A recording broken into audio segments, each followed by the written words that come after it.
నాన్న బొట్టు పెట్టుకోకుండా ఎప్పుడూ ఉండకూడదురా, బొట్టు ఎప్పుడూ పెట్టుకోవాలి నాన్న అని అమ్మ చెప్పింది అనుకోండి, పిల్లవాడు బొట్టు పెట్టుకుంటాడు. పెద్ద మా ఇంట్లో ఇంగ్లీషే మాట్లాడతామండి అని చెప్పి తల్లి కూడా వచ్చిరాని ఇంగ్లీష్ మాట్లాడేసేసి అబ్బే బొట్టెందుకు అలాంటివన్నీ ఏమక్కర్లేదు, చాలా ఇప్పటి నుంచి ఎందుకు బొట్టు మరి ఎప్పుడు పెట్టుకోవాలి వాడు.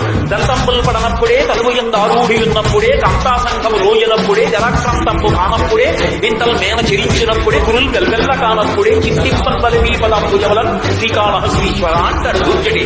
అంతేగాని రిటైర్ అయిపోయిన తర్వాత నేను రామాయణం చదువుతానండి ఎవడన్నా రాసి ఇచ్చాడా ఉంటా 60 ఏళ్ళు. ఒకవేళ 60 ఏళ్ళు అయిపోయిన తర్వాత రామాయణం పట్టుకుంటే మాత్రం నీకు బరువు తప్పేమర్థం అవుతుంది. అందులో ప్రారంభం నుంచి ఒంట్లో ఓపిక ఉన్నప్పుడు రోజుకో శ్లోకం చదవడానికి రామాయణం బరువు అయిపోయిందా నీకు?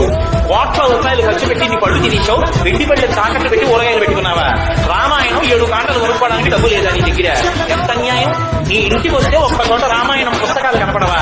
భాగవతంలో 12 స్కంధాలు నీ ఇంట్లో ఎక్కడ లేవా? కాళహస్తీశ్వర శతకం పుస్తకం లేదా? తల్లిదండ్రుల ఫోటో లేదా?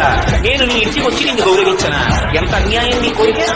కనీసం రామాయణం 7 కాండల పుస్తకాలు ఇంట్లో లేకపోతే ఇప్పుడు మనుష్యుడు అని చెప్పడం ఎలా సాధ్యం అండి?